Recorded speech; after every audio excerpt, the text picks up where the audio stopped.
We can start now. Can I start? Yeah. Okay. Good evening, everyone. Good to have you all here. Welcome to today's webinar with Debaditya. So, uh, we in today's times we see the importance of understanding education in the neoliberal context. Uh, we see for instance in our everyday YouTube videos there are ads by Byju's coming up, the kind of push that online education is getting, the way educational contents are getting digitalized, um, from right from early childhood care to K-12 education, and thereafter market has penetrated every aspect of educational space landscape in India. At this juncture, it is important for us to understand what this means to us, especially in higher education. In recent times, one of these scholars who has engaged the idea of university and higher education in India is Professor Debaditya. To introduce, let me introduce Debaditya to all of you. Um, Debaditya Bhattacharya is currently working as an assistant professor in the Department of English at Kazi Nazrul University, West Bengal. Some of his research interests include Renaissance studies, popular culture, and sociology of education in India. Recently, that is in 2018, he edited the book, The Idea of University Histories and Contexts. He also co-edited the book, Sentiments, Politics, and Censorship, The State of Heart. He has worked extensively on several aspects of higher education in India, namely autonomy in universities and its relation to social justice, and the changing contours in higher education, especially in the context of neoliberal social order. Without wasting much time, I would like to give it to Debaditya, sir. Thank you. Thank you, Sarva. Thanks a lot, Ajin and Mansi, right, for making this happen. Right. So I hope I'm audible to everybody. And I think Sarva, in introducing the context, right, so in which we are uh, kind of positioned today, right, so has actually given me a very, very productive pointer on which we could begin. And I thought Sarva's interjection about online education and the kind of digital disruption, right, so that one sees, right, so as the only possible way to fight the disruptions brought in by COVID-19, right? So is a point that one could actually begin with, right? So because I guess a lot of us would be aware of the fact that given the lockdown and the closure of institutional spaces, right? So for more than a month now, right? So the official response that's come from the state and from local university administrations across the country would be of a certain kind and a specific kind, which is to try and ram in, right, so a certain online digital transition within higher education, right? So there is a forceful kind of imposition, right, so of digital learning techniques and online learning tools, right, so what is called digital pedagogy, right, so in the name of combating this pandemic. Now, how it actually bears out for the kind of social demography that we cater to, right, so within the Indian context is what one has to actually try and understand, right? So that is the moot point that one has to actually try and address.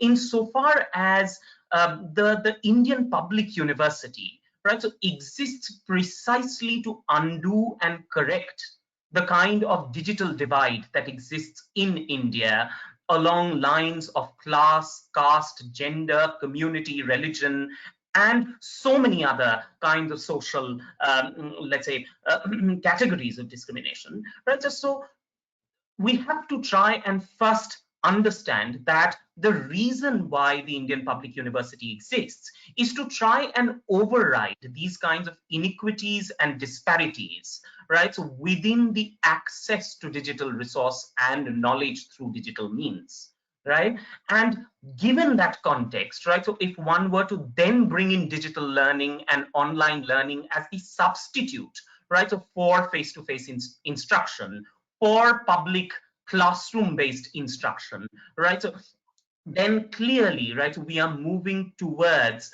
a greater kind of a crisis, right? And this is the last crisis that we now want to face in a world that is so utterly torn by the threat of a virus, right? So where the one thing that the virus has actually proved to us across international economies is how badly poised our public healthcare systems are, right? So, and given this kind of a realization of how badly positioned we are in terms of public health, the last thing that we need now is to aggravate the disparities and inequities that already exist within public education systems. But yet that is the default response that one sees coming from the state. So that's actually a very, very productive entry point, and I thank Sarva for actually bringing that up at the outset. And I'm hoping that in our conversations hereafter and the questions that might just come later, we will be able to talk more about online education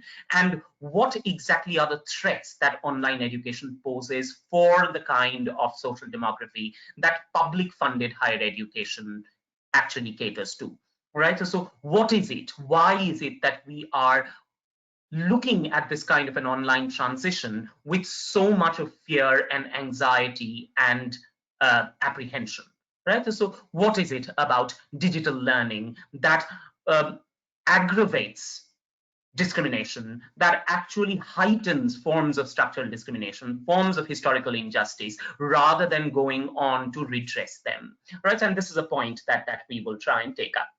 Now, largely speaking, I think the topic of today's conversation has been set as neoliberalism and education, while I must actually begin by making this caveat that I'm not going to be able to talk about the whole of education, because education actually, as we all know, would also mean substantive conversations on the state of primary and secondary education, and which is something that requires very, very rigorous thought work, which I don't think we will be able to bring into a 40-minute conversation as such. But what I will primarily focus on, right, would be the field of higher education, while at the same time also emphasizing the fact that no conversation about higher education is complete unless and until we were to also try and link it to the structural issues that plague primary and secondary education, right? So tertiary education in itself as an isolated policy endeavor, as a field of isolated policy intervention, cannot work, because the material that we finally work with within the higher education sector is material that is produced by prior stages of schooling and primarily prior sectors of government intervention in the primary and the secondary levels. So until and unless one were to actually address those levels, no conversation about higher education seems to actually achieve any kind of completion.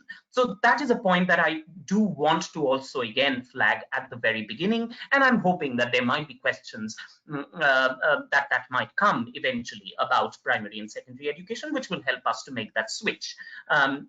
Okay, now I will quickly try and give you a sense of what is it largely that we are here to talk about.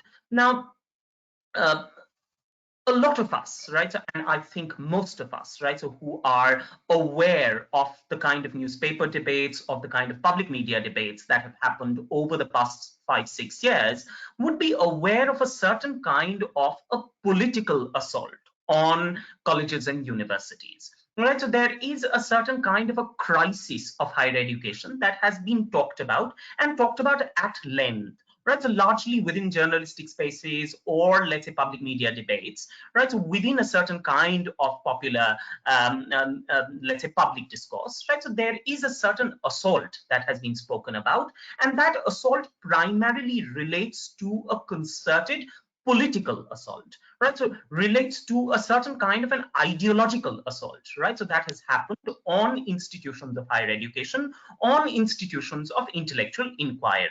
Right, and we have seen it happening through several instances. If one were to begin flagging each of those instances, then one needs an entire lecture space again. Right, so it began, of course, with what we understand as the clampdown on a study circle in IIT Madras, and it, of course, panned through, let's say, arrests of student activists, student union activists, right? So on charges of sedition, right? So it went as far as actually registering FIRs and cases and suspending teachers for staging anti-government, anti-national plays and all of that.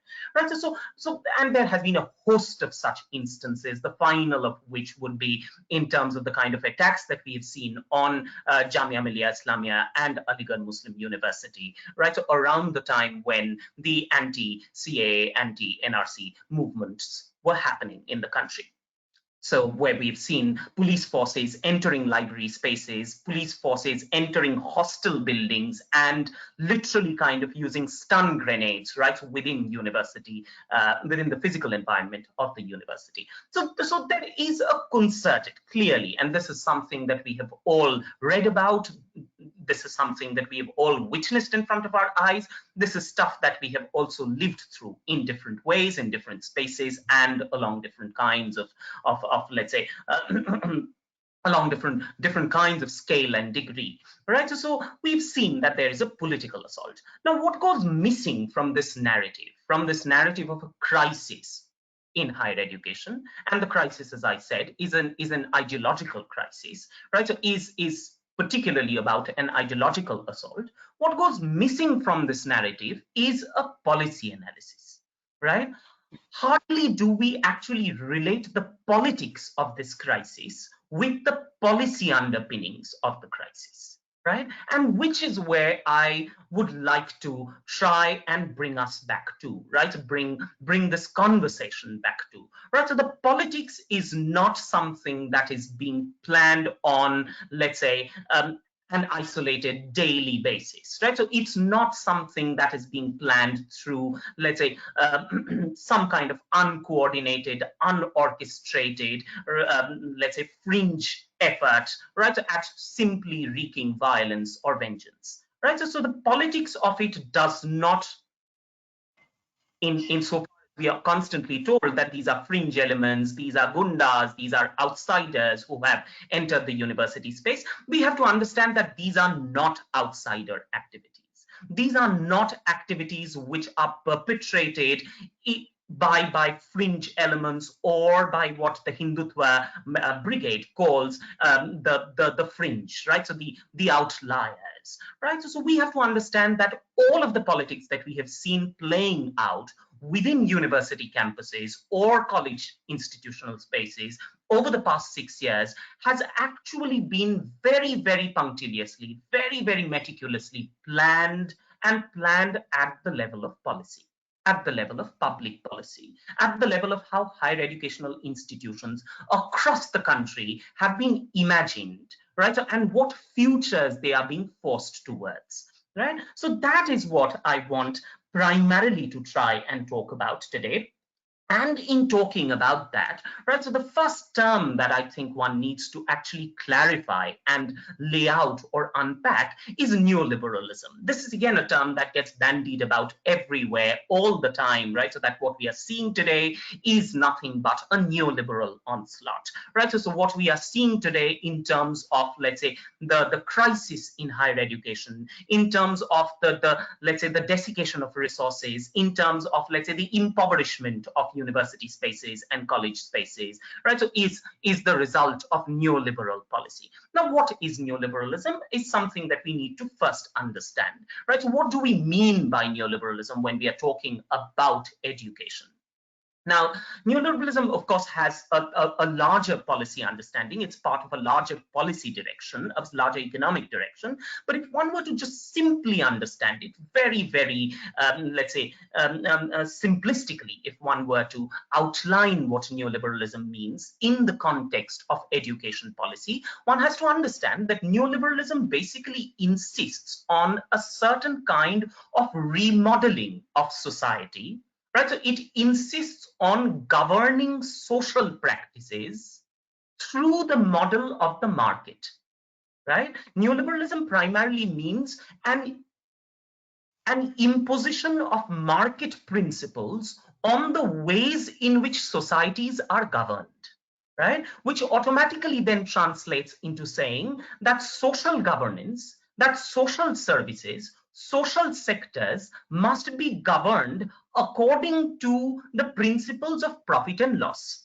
Right, so whatever is profit bearing must be invested in, and whatever is immediately non-profit bearing must be withdrawn from. And which is what we actually mean in terms of neoliberal educational policy. Right, so it means that the state, which is primarily entrusted with the responsibility and the commitment to provide education to its citizens, right, so which is a constitutional commitment, right, so where the state has to go out and provide education to all its citizens, precisely because that contributes to the democratic and the cultural well-being of the nation. Right, so that kind of an imagination of the state sponsoring education of all its citizens is something that increasingly seems to wither away, is something that increasingly seems to disappear from the horizon of public experience and expectation. Right, so we see the state increasingly withdrawing itself, right, so from the sectors of education, whether it be primary, secondary, or higher education, or tertiary, or let's say advanced research. Right, so at all levels of education and research, we increasingly see the state moving out. Right, so because education is primarily considered to be a social good, a public good, and on top of that, a non-profit public good, right, so which does not produce profits in the short term. Right, the long-term profit of which would be, of course, as we said, the democratic and the cultural well-being of the nation. Right, so because it is not immediately profit bearing in the short term, the state finds it more of a burden, right, more of a liability that would better be shirked off.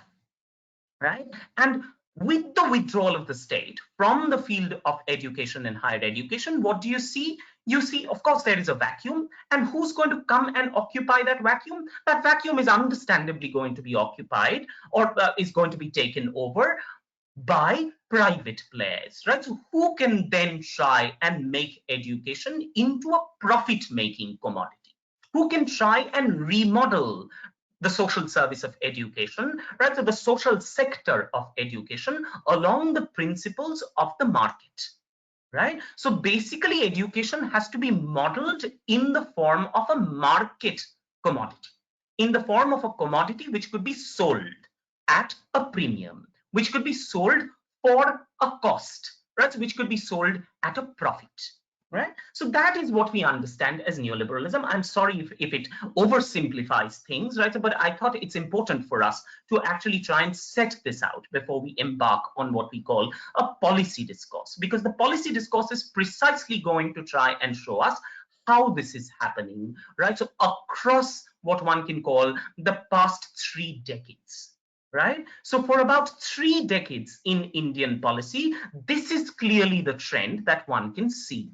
All right, and which is precisely the kind of chronological marking out, the kind of chronological flagging that we will try and do today. Now, at the beginning, therefore, right, so having told you what neoliberalism or neoliberal educational policy actually means, let me just start off by giving you some very basic data, right? So some very basic data coming out of, again, government documentation, right? So coming out of a government report, right? So which is called the All India Survey of Higher Education. right? And this is a survey that was published in 2019, right? And this is the AISHE, right? So All India Survey of Higher Education 2018-19. Now, this report, which was published by the MHRD, right, actually gives us some startling figures. And that gives you a sense of what is happening to higher education in the country today.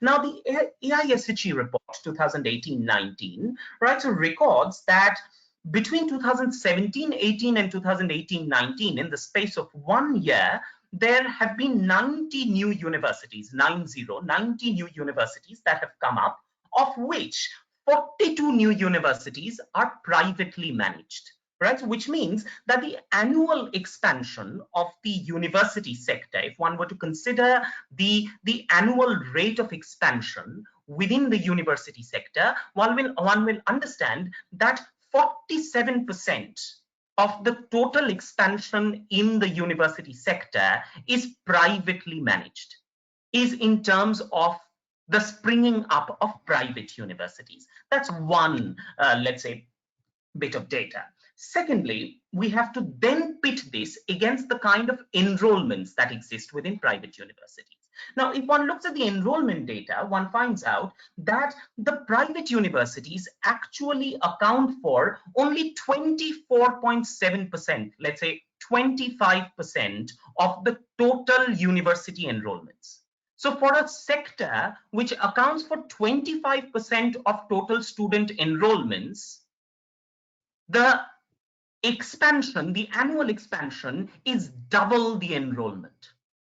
So the private sector within university spaces accounts for 24.7% of student enrollments, and yet the private sector has been expanding at a rate of 47%. Right? So that gives you a sense. The second thing is, now if one were to look at the past 5 years, right, so between 2014-15 and 2018-19, there has been a 48% increase in the number of private universities, while the corresponding figure for public universities is only 21.6%. So if one were to compare, therefore, right, so private universities vis-a-vis public universities, one can see that the growth in the number of private universities over the past 5 years has been more than double the growth of public universities.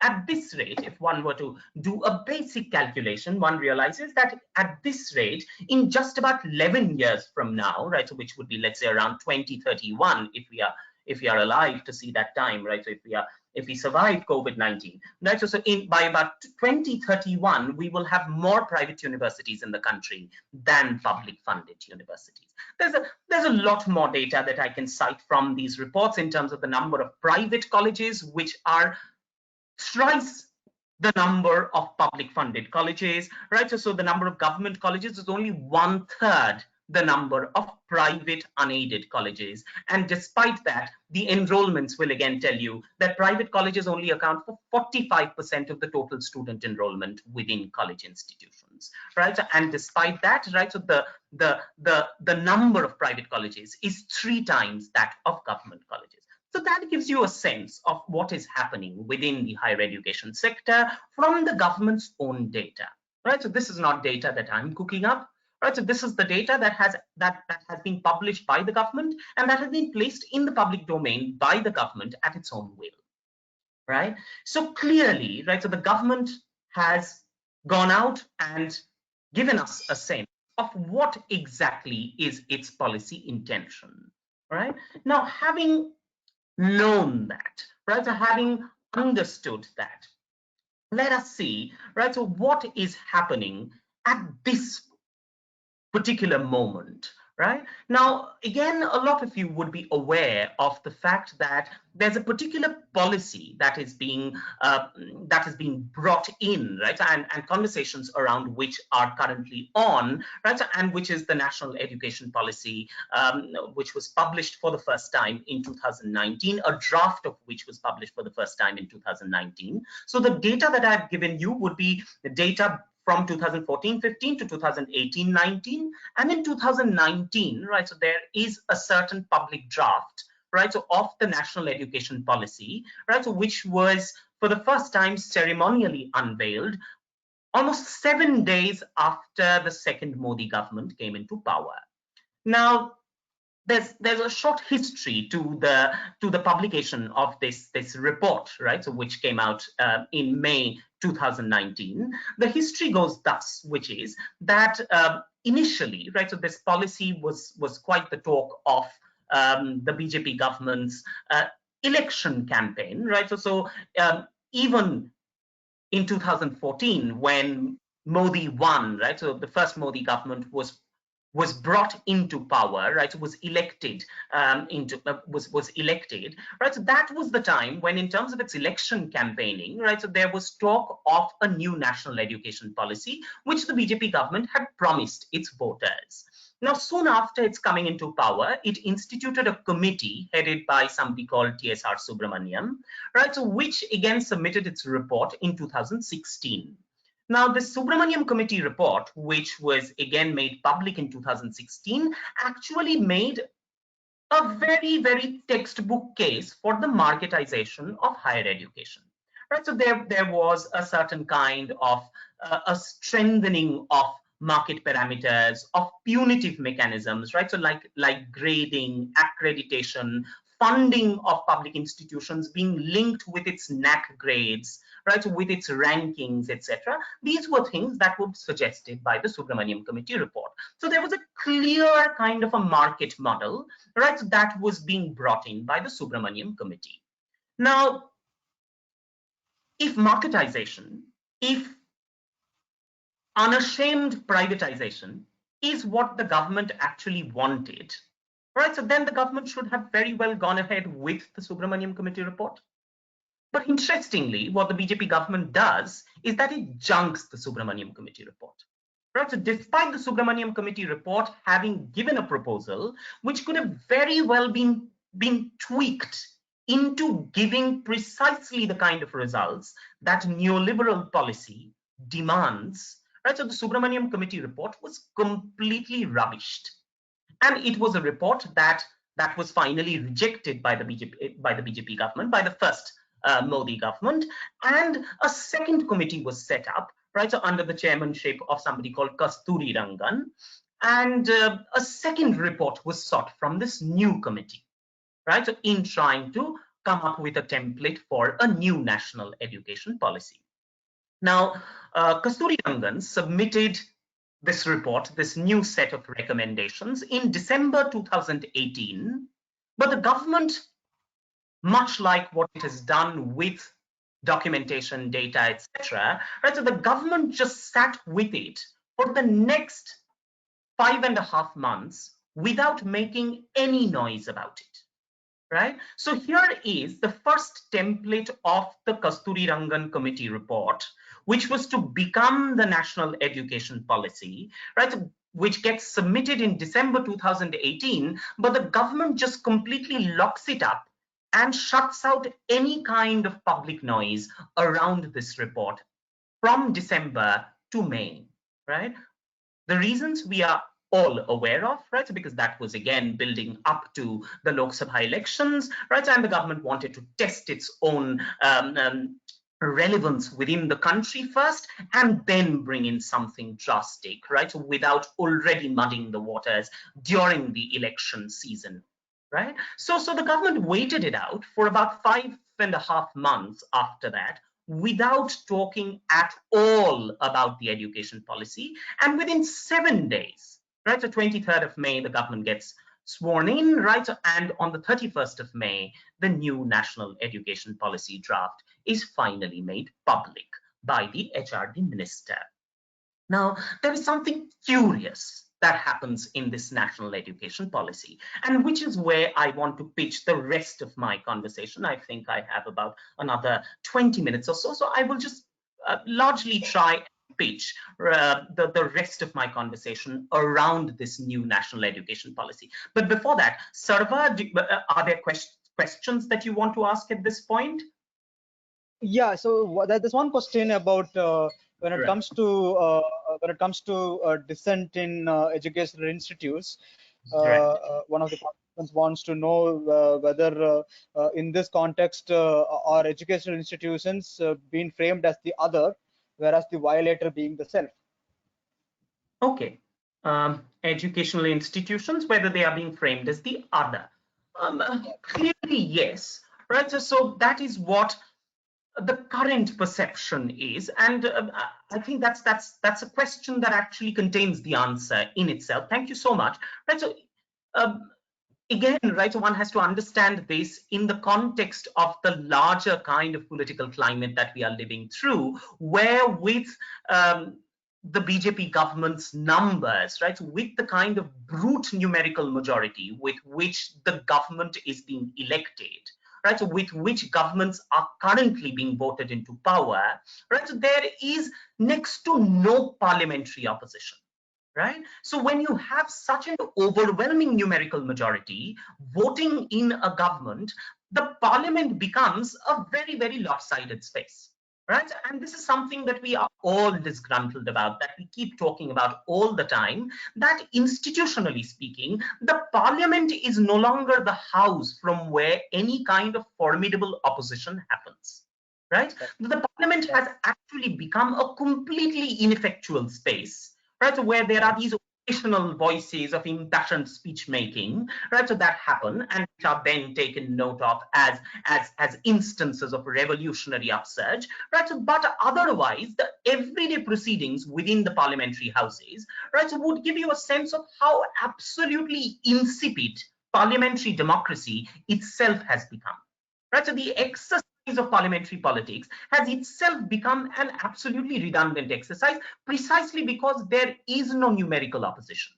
Right? Now, at a time like this, given this kind of a political climate, the opposition that was clearly coming was from, let's say, the enlightened intelligentsia. There's a problem with that kind of let's say, a rationing out of dissent, right? So to, let's say, elite educational spaces as well. This is a problem that we can talk about in the question answer session as well. But clearly, right, so the only opposition that the government was confronted with was opposition that was coming not from within the parliament, but from within university spaces. Right, so, but from within, let's say, higher educational spaces. So clearly, higher educational spaces had to be looked at as the other, right, in order for the violator, right, so to also establish, right, so its own legitimacy, right? So if the violator is the government, right, so if the right to right violence, correct violence, is only with the government,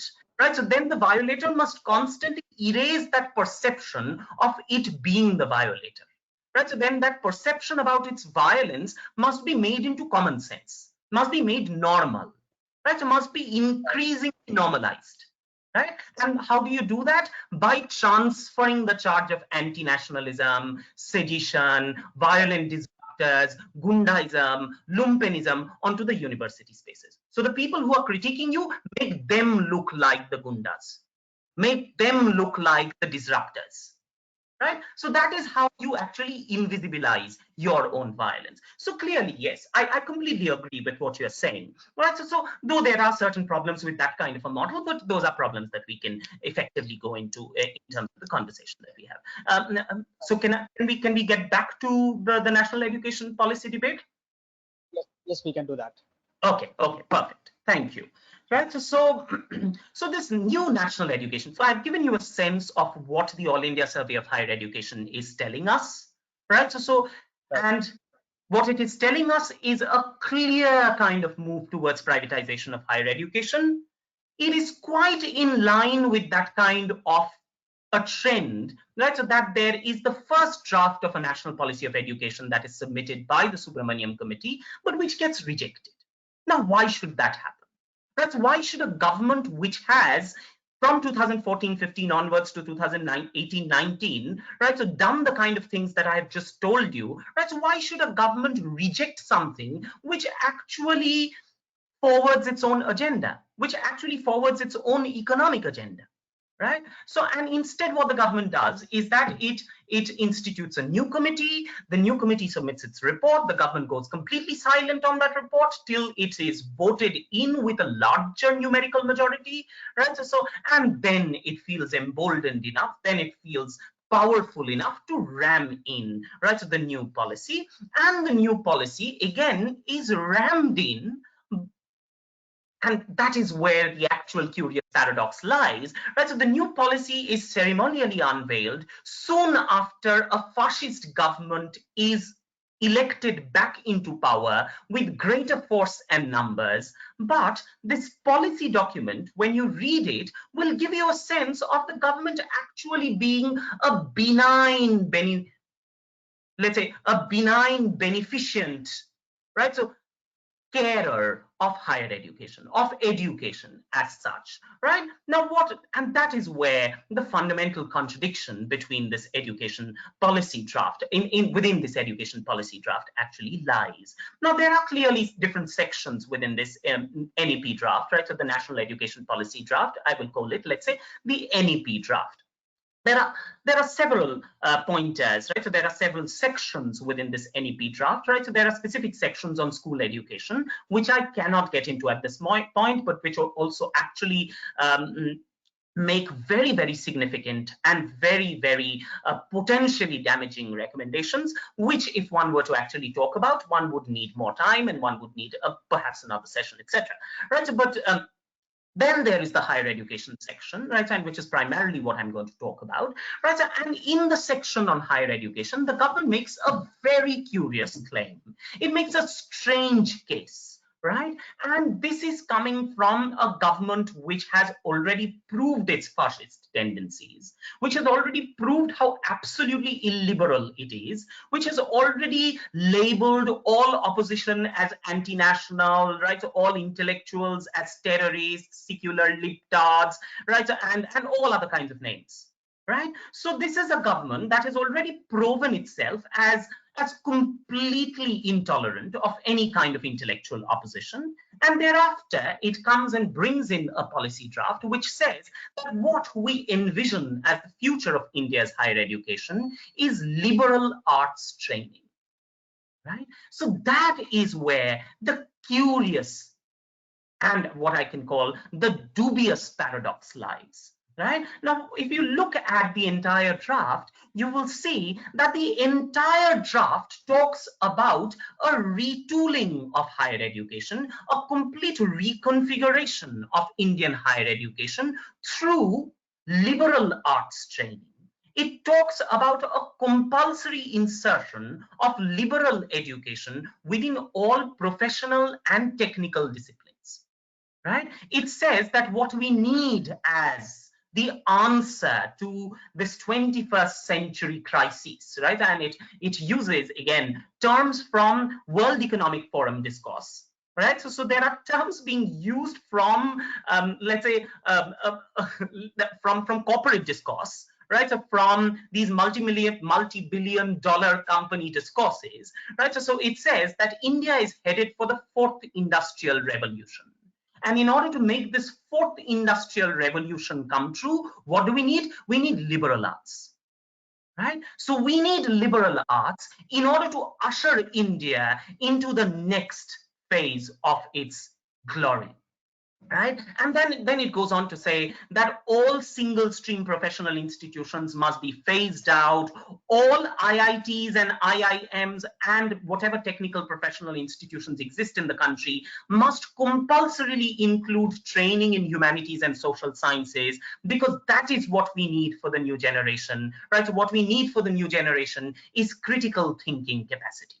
Right, we need to create critical citizens, right, for our democracy to live long and live true, right? So, and in the course of all of this, there is one word that completely disappears from this entire policy discourse, and which is the word that actually governed the whole of higher education discourse till then, right? And what was that word? That word is employment, employability. Right? So suddenly, right, so the word employment and employability is completely erased from the policy rationale for India's educational futures, right? And in place of employment, what comes as the primary rationale, as what one can call the raison d'etre of higher education, is liberal arts training, is critical citizenship. Right now, this is something curious, and this is something that one has to make sense of.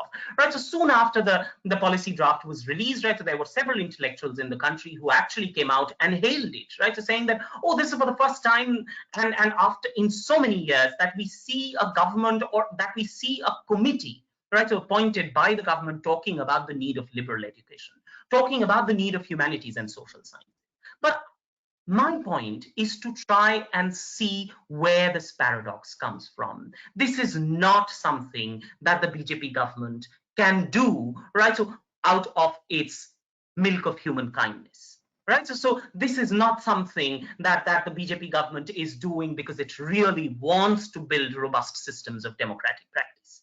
Right. So clearly there's something else. Right? And what is that something else is what we shall quickly try and understand. Why is this sudden shift from a neoliberal register, right, which is employability? And you would remember that many of the reforms that happened within Indian higher education, right, so through the past 1.5 decades, right, so were actually brought in the name of employability. You would remember that within Delhi University, the semester system was brought in, right? So there was the 4-year undergraduate program that was brought in. Now across the whole country, there's something called the choice-based credit system, the CBCS, which has been brought in. And all of these systems have been brought in the name of increasing employability of graduates. Right, so because it was apparently found that college systems and university systems are not producing employable graduates.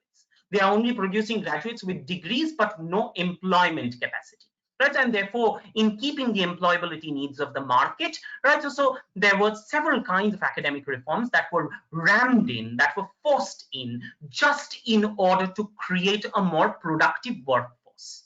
Now, what happens to this entire discourse all of a sudden? Why must employment suddenly go out?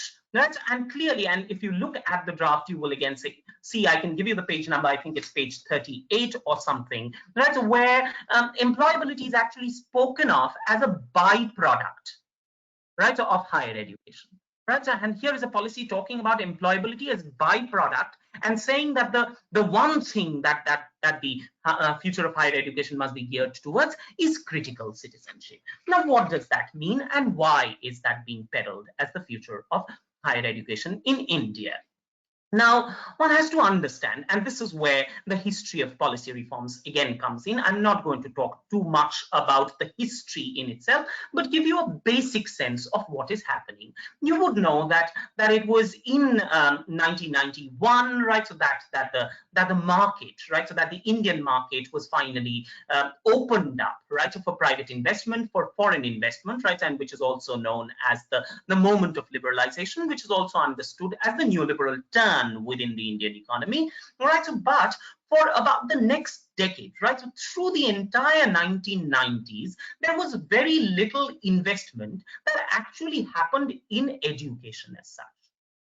Right? So the Indian market was viewed with a tremendous amount of suspicion by foreign investors. It is only around 2000, 2001, I'm not sure whether you guys would have heard of these two major crashes within the global economy. One was called the Enron crisis, the Enron scandal, and the other one was called the dot-com crash, right? So it is only when the Western global economy, and primarily, right, so the global finance capital, right, so it is only when the Western economies start tottering, right, so as a result of these two massive scandals, these two massive crises, right, so that follow on each other, right, so almost in chronological succession, right, so between 2000 2001, right, so that suddenly the global south, right, so which is a term that gets now used almost nauseatingly across all fields of public discourse,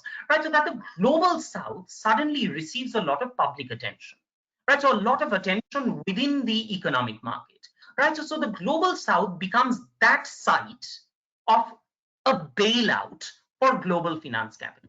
So with the Enron and the dot-com crash, right, so begins the period of a slowdown in Western economy, which finally culminates in the recession of 2008. So that was the time, right, when in the Western markets, you see a massive slowdown, a massive kind of movement build up to a global recession. And that is the time when, of course, there are all these austerity measures, there are all these public funding cuts, right, so that are happening within the Western economies. And that is the time, right, when the Indian markets are actually opened up to global investment, right, so to foreign investment, right, so the FDI flows, right, so if one were to go by RBI data, right, so the FDI flows into the Indian economy and the emerging market economy, as it is called, the EME, actually increases threefold to fourfold during this period. Right, so when the Western markets are actually tottering, are actually staggering towards a recession, right, so the Indian markets and the emerging markets suddenly start registering a massive kind of potential. Right, and that's when India is finally kind of discovered as a potential destination for global finance capital. Right, so India becomes almost, the Indian market becomes a bailout zone. And why India, or why these emerging market economies? Because there is a ready population, and there is a ready population which can double up as cheap labor. The one thing that this ready-made population doubling up as cheap labor lacks is skills.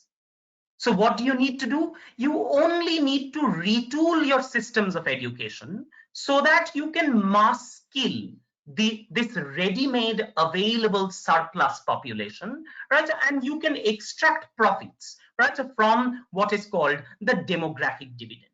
Right? So at the precise time when the world markets are entrenched in the global recession, right? So you have policy documents being published by the National Knowledge Commission, right? So you have a new Central Universities Act coming in, which sets up 16 new central universities. You have through the build up to the global recession, you have the 10th five-year plan, which talks about a massive expansion of higher education. So when the global education sectors in the West, right, are actually facing the worst forms of crises, the Indian education sector is almost exponentially increasing, right? And that is precisely with that intention of allowing this space to become the bailout zone, allowing this space to become the escape route for global finance capital, for international finance. Now, clearly what happens, I'm actually skipping a lot of stuff, but we will hopefully be able to take up all of these issues when we talk during the question answer session. Now, Yeah. all of this is happening, right? And by about 2012-13, right, so things start changing again. Because with a mass specialization, right, so your education systems have been retooled to specialize labor, available labor, right? And there are all these kinds of reforms that are brought in through that first decade of the 21st century, right? So, and with a mass specialization of this readily available labor, there are obvious effects, there are obvious repercussions. Now, what are these repercussions? Number one, the dignity of labor falls. Number two, what happens? Understandably, wage rates are automatically depressed. Number three, right, there is a mass informalization of even the formal economy, right? And number four, what we see is that there is a dearth of jobs which are proportional to one's skills or one's qualifications. So naturally, with these kind of effects, then working themselves out within the emerging market economy, within the Indian economy, right? So automatically the domestic demand, right? So in India is also adversely affected, right? So the domestic markets also contract and global investment gradually gradually global investment seems to be drying up, right? Even the conditions for credit-based consumption seem to gradually disappear, right? Now, this couldn't have happened otherwise because the model of globalization that was used in the global south was not different. The model was just the same, right? So what we have seen is that these conditions actually wearing themselves out over time till again the Indian economy finally faces the post-productionist moment. right? Where there is no production, but there is a constant, let's say, belching out of university educated populations, right? So there are people coming out with degrees from colleges and universities with no jobs to finally secure, right? Now, at a time like this, right, when the Indian market have actually kind of exhausted all its potential for growth, right, at a time when the employment scene seems to have completely crumbled. And if one were to look at the data, right, so if one were to just measure the AISHE data, the All India Survey of Higher Education data, against the periodic labor survey data, right, so the periodic labor force survey data, right, so one will see that in 2017-18, out of every 26 male students that were coming out of colleges and universities, 18 remained unemployed. In the case of women, right, out of every 26, 20 were unemployed. So at a time like this, right, when there are university populations coming out with degrees and qualifications with no jobs to finally land, right, so what do? You completely bypass the employability logic, right? So the employment logic does not work anymore. So what do? You bring in the other logic, right, which is what one calls, right, the liberal rationale. Now, through the liberal rationale, when one has to do something different, then one can't necessarily democratically train citizens for the practice of freedom, because that's not what the BJP wants, right? So you have a surplus population coming out of the universities, right? So what do you do with the surplus population? Right, so they are looking for jobs because they have entitlements, right? So because they are entitled by virtue of their degrees and their qualifications, they are entitled to jobs, but they don't have it. So what do you do with them? What do you do with the surplus population that is annually produced by colleges and universities, right? When your economy has stopped producing any kind of job-based growth, right? You can do two things with them. Number one, either you mark them out as non-citizens, right? So either you mark them out as illegal migrants, right? So through legislations like, let's say, the CAA and the NRC, right? So, and therefore strip them of the claim to state protection, right? So strip them of the right to employment or civil rights. Or the number two thing, the other thing that you can do is you can teach them how to become a citizen, right? So either you mark them out as non-citizens, or you teach them how to become a law-abiding citizen along the nationalist fantasy, right? And that is what this new order of liberal education must do. It must reinstate a new idea of citizenship as nationalist fantasy, right? So it must reinstate a new imagination of citizenship, right? So which will only go on to legitimize the kind of legislations, right, so that are being brought in through the parliament. So the universities must now be treated as factories producing a certain nationalist fantasy of citizenship, which must serve as the common sense through which legislations like NRC and CAA and NPR could be justified and legitimized. The university must secure legitimacy for these kinds of citizenship legislations that are brought in through the parliament. The university must therefore become the handmaiden of a parliamentary order of legislating citizenship. And that is what we saw in the name of this broad-based multidisciplinary liberal education, right? Where soon after that, you had the Delhi University. I think this is a case that, again, some of you might be familiar with. The Delhi University tried bringing in a new syllabus, a new liberal curriculum syllabus under the CBCS mode, and immediately it faced resistance and opposition from the state, to the extent where specific portions from the syllabus had to be thrown out. And what were these portions about? These portions were about left social movements. These portions were about, let's say, alternative sexuality. These portions were about references to the Muzaffarnagar riots or the Gujarat riots. These portions were basically writings by Neha Dikshit or Nandini Sundar, right, or Archana Prasad. So all kinds of liberal content, right, are going to be actually excised from the liberal curriculum, right, in the name of an order of liberal education.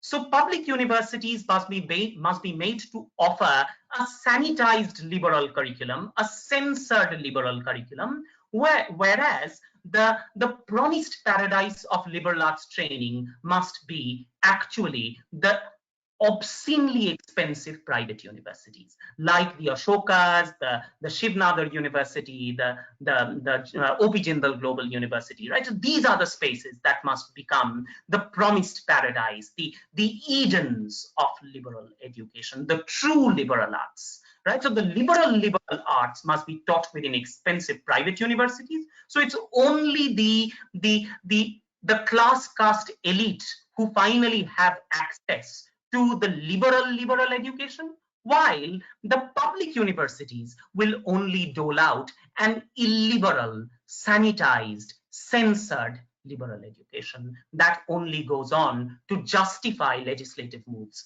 like the CAA or the NRC. Okay, thank you. I think I have overshot my time a little. No, that's fine.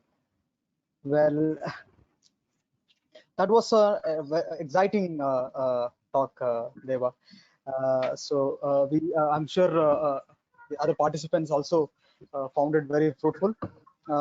We do not have further questions from the participants. I have a few. Sure. We'll take one by one. Yeah, please. Okay. Yeah. Yeah.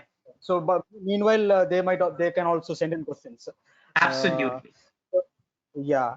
I'll go from the last one. So you brought out very clearly as to how the new the idea of liberal arts in the way the government is promoting the idea of liberal arts into education. Right. To produce a new version, a new idea of citizenship. So yeah, so in one hand they are promoting liberal arts in terms of critical citizenship. On the other hand, you also see that they want citizens who can obey the government, Right. who can comply with its agenda, that who they Right. want them to believe that the government is doing what is good for them. Absolutely. So, Yeah. that there is always this tension between the Yeah. contradiction, and tension. So, for instance, if liberal arts mean accommodating differences, because Right. in essence, liberal is to accommodate differences. Hmm. How does it what kind of citizens does it produce? Like, how is it going to accommodate dissent, for instance? Okay. Wonderful. Or is it maneuvering its ways, or is it maneuvering its ways, or is it pulling wolves in our eyes, Right. Right. Okay. Okay. Wonderful. Thank you. Do you have some more questions? Should I Yes, respond to I, this one and yeah, I then do take have on a the next? related. Yeah, it depends on your convenience. I mean, the one related another question is that Yes. you said there has been a certain assault on. Yeah, it is understandable that last 5 years, for instance, have seen across institutes there has been dissenting voices, and the assault on institutes. How about Hmm. private institutes? Have they been? Hmm. I'm sure a few pockets have also come out in support of Hmm. public education, but Hmm. largely private run institutes do not come into the picture of the state Correct. and student tension. So what is Correct. like, is there a two world of higher education? One, the dwindling or declining public education deprived of funds and resources, and the other, which is the private, which is in its own cocoon. So how do you see Perfect. that? Okay. So Wonderful. yeah, the third one is also slightly, it's all related. I can Okay. see how these Yeah. are all very inter. The third one is Absolutely. that has been attempts to remove the word socialist from the Hmm. Hmm. constitution. Hmm. It Hmm. corresponds with their shift towards privatizing educational systems, Right. Right. uh, Right. particularly to shift the locus of the blame from state to society to individuals. Like if you're Absolutely. not coming up in life, then it is your responsibility. It's not ours. Right, right. So because you have not worked enough, kind of an attitude. So Absolutely. so these are the three questions that maybe we can in the beginning you can address and see if I can. If you, Okay. Okay. Thank you. Uh, okay. I will begin by addressing your questions, and then we'll see if there are more questions coming in, if at all. Otherwise, we can just continue the conversation. Yeah. So, yes. So your first question was, of course, there is the name of critical citizenship that is being used, right? So there is a certain kind of a visible discourse, right, of critical citizenship, of liberal education that is being used, right? So the the policy is dressed up, right, so in a certain kind of a liberal rhetoric, right? So while, as we pointed out, right, so while what is being actually targeted is just the opposite of what we understand as liberal agendas of education, right? So in the name of promoting liberal education, what is being produced is a certain kind of a fiction of citizenship, a certain nationalist fiction of citizenship, right? So where the citizen must by default be an obedient conformist, right? So the citizen must by default be an obedient subject, right? So there right, is a certain kind of a fascist there's a certain kind of a fascist rationale to this kind of liberal education, right? So in a way, right, it seems, and this is stuff that we've been talking about, right? So liberal education becomes the cultural logic of a fascist government. Now, how do the two come together? Now, right, I think in association with this, right, so in talking about this, you said something very important, and which is what we have to actually return to at this point, which is to try and see whether liberal education in itself has actually produced what it has claimed to do, right? So right, liberal arts, right, so insofar as it has claimed to produce critical citizens, has it really produced critical citizens, or has it merely absorbed and subsumed critique? Right? So has it merely, let's say, and this is something that we have to keep in mind, and the whole history of higher education, the whole history of, let's say, higher forms of learning will prove this point that you have made, right? So that liberal arts, in the name of producing a critique, actually believes in containing the critique, right, within its own elite, isolated institutional perimeters, right? So right, has education necessarily produced critical citizenship as a mass template, right? So has liberal education really produced the benefits, right, so that it has claimed to be producing, right? So have the population, if liberal education was all about critical citizenship, then the bulk of the country's population must become liberal citizens, right? So as a right, result of liberal education, as a legacy of liberal training, right, so the Indian population in itself should have been made to mine certain liberal principles, right? So, and if liberal education really worked, why did we have a Modi being elected into power? That's why did we right, have somebody like a fascist coming in through democratic structures, right? So right, clearly liberal education has failed, right? So liberal education, if it were to produce its desired impact, if it were to produce the kind of intended effects that it claims to be producing, that it justifies as its own rationale, right? So if it were to really live up to those rationales, then we wouldn't have seen the kind of situation that we are currently inhabiting, right? So liberal education clearly then has historically believed in containing difference, as you say, accommodating difference, rather than really going out and negotiating with difference, rather than necessarily dealing with difference. It has only subsumed, it has only swallowed difference, right? So it has only right, created these safety valves, right? So these right, nice little elite echo chambers, right, so where difference right, can be produced and reproduced, right, right? And that is exactly where I think the modern day university has to come in. I think that's more than a question, that is a very very potent critique, right? So a potent critique of why is it that the fascists can appropriate the liberal today, right? So right, how is it that a BJP government can bring in a national education policy which toes the line of liberal education, right? Right. Clearly, because liberal education has not produced its desired benefits. That's clearly because the history of liberal education has been a history of strategic injustice. That's Right. clearly the history of liberal education has been a history of massive exclusions. Public education Right. has not been as successfully public as it was supposed to be. If public education was really as public, then we wouldn't have the kind of regressive publics that we see around today, right? So who would go out and beat thalis at the beck and call of the supreme leader, which would go out and fire crackers in the name of the virus, right? So we clearly haven't been able to produce the kind of publics that public education strove to generate.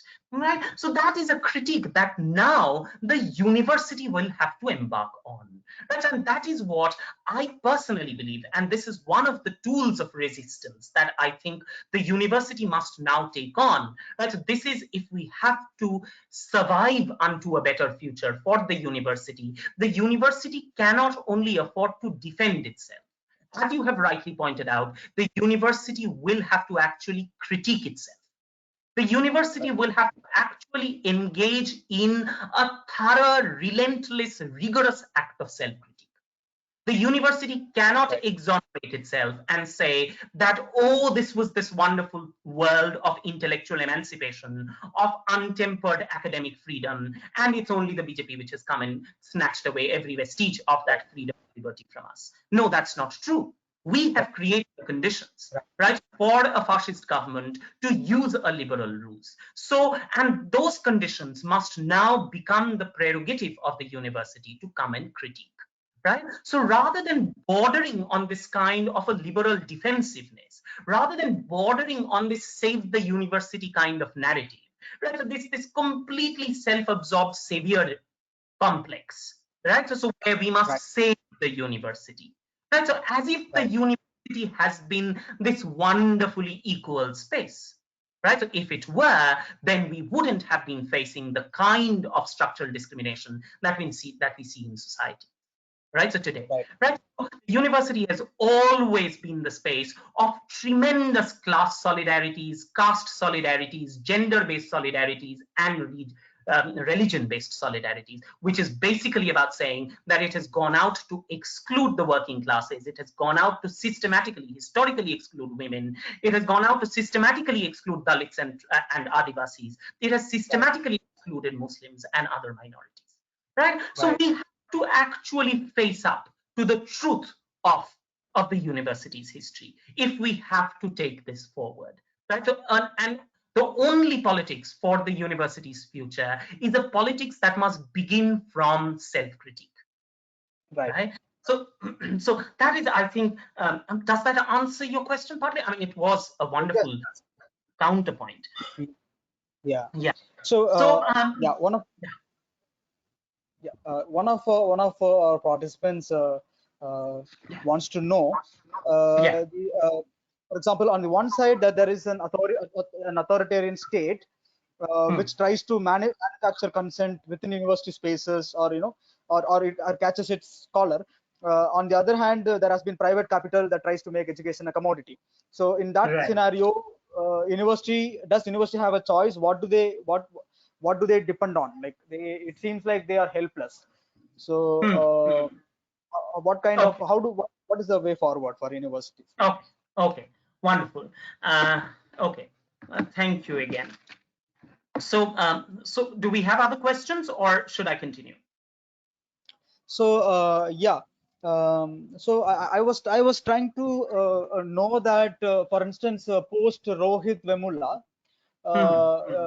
there has been substantial awakening of consciousness among Hmm. Hmm. students to Hmm. what the state or the ruling class Hmm.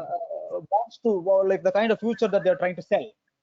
Hmm. Hmm. So has it had any impact on for instance, states' ways of being? For instance, the draft national education policy does not in any way acknowledge what the kind of student uprisings that have happened so far, For instance, Mm, from south to north and west to east, there has been right, plenty of student uprisings from Mizoram University to the kind of universities in Delhi to south, right, the kind of right, student suicide that has, right. are they completely successful in diffusing this awareness Mm, that has spread? mm. How far have they done it, or is the role of the state has come to mean that that they have to just diffuse these things for us so that this agenda can be imposed on the society? So what do you think on this, Okay, Sahil? wonderful. Thank you. I think I have a set of about 3 or 4 questions, which I will quickly try and address. Now, okay, Sarva, I think I spoke about your first point. Now, to move to your second point, which is what about dissenting voices vis-a-vis private institutions? Right. So, why is it that private institutions have not been as vocal, or students from within private institutes or private colleges, right, so have not really made it to the dissent map of the country? Right. So are we therefore dealing with two worlds of higher education? I think that's a very, very fruitful phrase, right? So and a very important way, crucial way of actually placing it, right? So are we dealing with two worlds of higher education where one is actually counterposed against the other? Right. So and clearly, I mean, that is the case, right? So if one looks at the history of the instances that have made news, right? So just in terms of, let's say, the kind of public media debates that one has seen over the past 6 years, right? So one would realize that all these instances actually could be traced back to public institutions. They are all coming out of public funded institutions and not private institutions. The reasons are actually fairly clear. Right now, I can tell you why public institutions, or I can tell you why not private institutions. Since you've posed the question in terms of the private institution, let me tell you why not private institutions. Right, so that would automatically kind of be an answer to why public institutions. Right, so private institutions cannot necessarily become, let's say, dissenting spaces for a number of reasons. Number one, because the primary clientele, right? So the overwhelming clientele of a private institution would be a fee-paying population, right? So population which would have the means of paying exorbitant fees, right? So now this fee entitlement, right? So the fact that they have the social affordance, right? So the fact that they are economically capable enough, financially capable enough to sponsor a private education means that number one, they have money, and number two, they have social capital. They have largely the kind of populations that one deals with within private institution spaces would not be populations which have had to face, let's say, structural forms of injustice, right? So because they Right. have had both, let's say, economic capital as well as social capital. Right? So they are the Right. beneficiaries of both, let's say, a certain kind of economic advantage as well as social historical advantage. Right? Right. So clearly, the kind of horizon of social experience that students within private institutes come with, right, so is a horizon that comes out of a sense of entitlement, right? So it comes out of a certain sense of social and economic entitlement, and therefore a certain unawareness, a certain ignorance about what lies outside of this horizon of entitlement, right? So Right. because the demography within a private institution is again fairly homogeneous, right? So is fairly of the same sort, right? So where all students coming in will have a certain kind of social economic kind ability, right? So will come with a certain kind of a social history and history of privilege, right? So therefore, there's not much of a first-hand experience of difference, right? So that Right. populations within these institutions are necessarily exposed to, right? So, and automatically, right? So insofar as they are not necessarily made to navigate difference, right? So they are also naturally indisposed to articulating concerns, right? So that would relate to different positions, different life worlds, different life experiences, right? So that's one. The other thing is, now there are students, right? So there are let's say relatively poor students, or middle class students, right? So who go into private institutions through loans, right? Right. Because right, so there are loan packages that are made available, right, for higher education, and through which, right, so a lot of students finally end up in private institutions. Now, as long as one is laboring under the burden of a loan, that one is forced to think more about completing one's graduation degree or one postgraduate degree, that one is more interested in actually producing the kind of quantified output that the institution demands than engaging in any kind of social conversation or negotiation with difference, right? Right. Because you are constantly working with that imaginative burden of having to repay your loan. So for you, the ultimate limit of your education is to land a job, right? Is to be Right. able to get a job which is paying enough to be able to repay the loan that you have already taken. So for Yes. you, these kinds of navigation of social difference is no longer an option, right? So that begins to seem like a luxury, right? And Right. which is why, right, you would have all these private university students coming out and spilling venom about public university students going out and doing. So it becomes easier, right? So with these students, right, so with these kinds of populations, to again try and promote a certain kind of propaganda saying that, oh, look at these public university students, because they pay next to nothing, they live on subsidized rates in hostel rooms for years and years, and therefore they can go out and do all this politicking, they can go out and do dharnas and demonstrations, right? So they don't have to think about the jobs because for them everything comes free, right? So this kind of propaganda becomes easy, right? So and Right. becomes believable for a student who has either not had access to other kinds of social experience, whose horizon of experience and expectation does not deal with difference at all, because all that he sees around would be entitled kids, right, with rich Yeah. parents, or Right. who had to take a loan to secure entry into that little institutional space. And therefore, his Right. only education is to end up with a job, right? So that is why Right. the private institutions, and this is primarily one of the reasons why privatization is also brought in, right? So what privatization can potentially do is not only will it completely kind of destroy the kind of social economic heterogeneity, the kind of social economic space of difference that institutional spaces allow, right? But it will also take away this kind of an imaginative horizon, right? So from the Right. student, right? So that Right. I can imagine difference will also become an impossibility, right? So the Right. imagination of difference is very important. And that is what a public university enables, because you are forced to eat with a student, right? So you are forced to live in the same room, you are forced to attend the same classes with students who come with distinctly, radically different histories and fortunes, right? Right. While the private Right. university is not the case, right? So the third question is, yes, there has been the attempt to remove the word socialist, and that itself kind of gives us a sense of how privatization of education or privatization of social sectors, right, so social services, is nothing new, right? I mean, it's part of the declared agenda of this government, right? So it's part of the, not only do they imagine themselves as non-secular, right? So not only do they imagine themselves, they are openly, they avow that they are not secular, right? So, but they also go out and say that they are non-socialist, right? So they don't believe in the socialist impulse, right? So the originary socialist impulse of the constitution at all,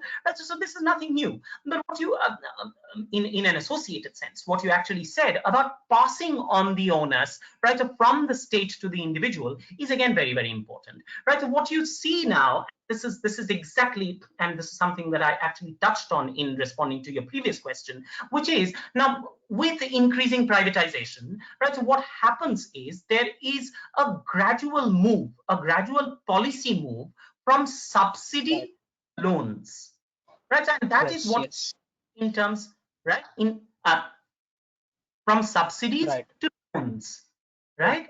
right? So So that is exactly what we see panning out in terms of the larger policy framework in higher Right. education today, where increasingly, right, so you are moving from a subsidy model, right, so to a loan financial aid package model, right? Now, what is Right. the difference? Right, so a subsidy model is about paying institutions. A Right. loan model is about paying individuals, right? So a loan model is about therefore making that shift from giving out grants to institutions, right? So from that kind of a socialist structure where the state must give out grants to institutions, you are now increasingly moving to a loan slash Right. financial aid model, right? So where all that you finally have to cater to would be the individuals who are coming in. So already you are moving away from, let's say, the public to the private, right? So from the public institution to the private individual, right? So clearly Right. we are making that shift, right? So you no longer need to subsidize institutions. You can only provide loans to individual students who need them. Right? And Right. that is clearly the kind of the underwritten rationale of privatization.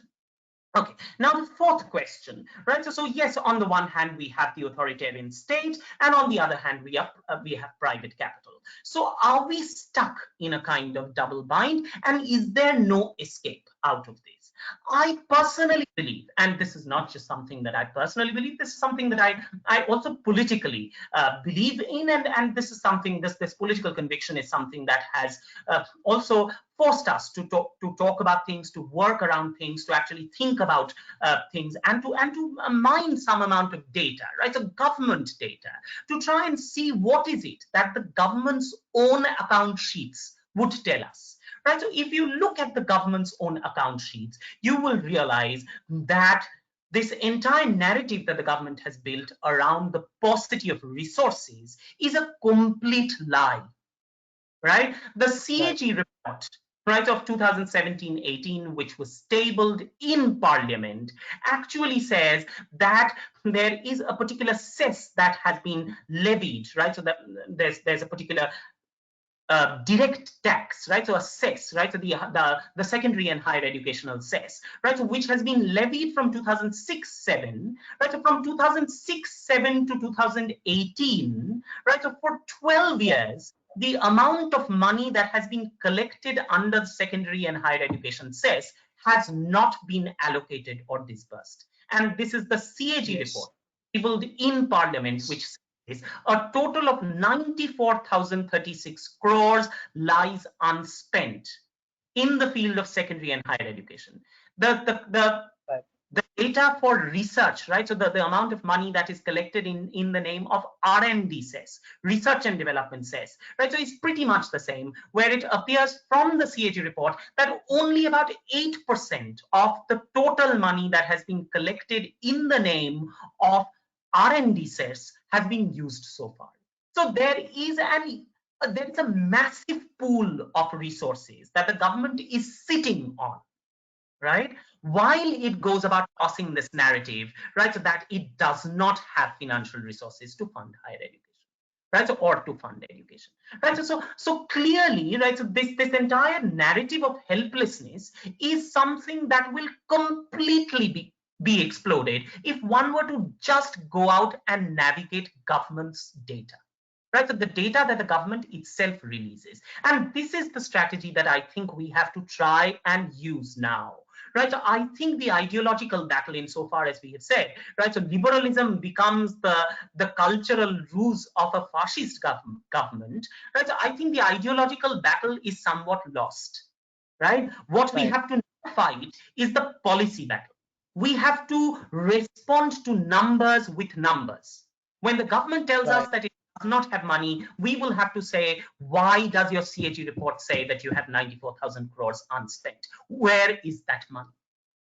Right? When the government says that we do not have the ability to fund so many institutions, and therefore, in order to increase GER, we will, and this is one of the logics that is used in the draft NEP, in order to bolster, in order to increase gross enrollment ratio, what will we do? We will merge institutions. right? Now we have to go out and say that why is it that the number of private colleges in the country is thrice the number of government colleges when the enrollment rates in a private university is half of what it is in a government college?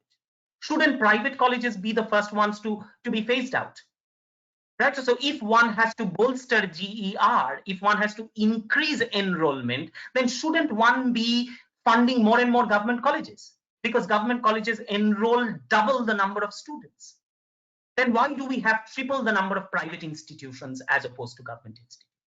These are the questions, and exactly in terms of numbers, statistics, pie charts, data, we have to shout back. We have to fight numbers with numbers. We have to fight data with data. Right now, the final question. Let me stop. Yeah. So because the app will close itself in 2 minutes. Oh, okay, wonderful. Yeah. Right. So I think that clearly answers yes, Zaveri's question on what universities can do. Is there anything that you would like to say before we close? Oh, me? No, I think, and on that note, right? I think the final question that you asked about Rohit Vemula is the name that we must end with, because if there is a future to higher education, it must be consecrated to Rohit's name, right? And in Rohit's name. So with that powerful note, let me conclude.